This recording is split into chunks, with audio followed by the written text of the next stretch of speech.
ആദ്യം അവർ അയാളെ അവഗണിച്ചു, പിന്നെയും അവഗണിച്ചു, പിന്നെയും പുറത്തിരുത്തി. ശേഷം ആ അവസരമൊന്ന് വന്നെത്തി. പരിഹാസങ്ങളിൽ പകച്ചു നിൽക്കാതെ പടർക്കളത്തിൽ പകർനാട്ടം നടത്തിയ സഞ്ജു.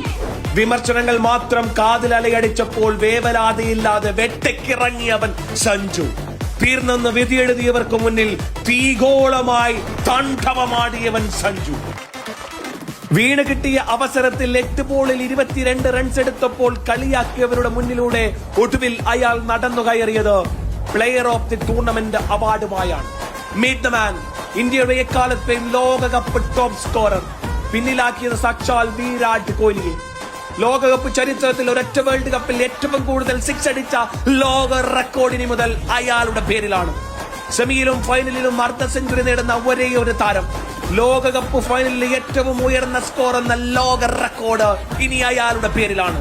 ഈ ലോകകപ്പിലെ രണ്ടാമത്തെ ഏറ്റവും ഉയർന്ന ആവറേജ്, രണ്ടാമത്തെ ഏറ്റവും ഉയർന്ന സ്ട്രൈക്ക് റേറ്റും അയാളുടെ പേരിൽ. ലോകകപ്പ് ചരിത്രത്തിൽ തുടർച്ചയായി 3 അർദ്ധ സെഞ്ചുറി നേടിയ 6 പേരിൽ ഒരാൾ.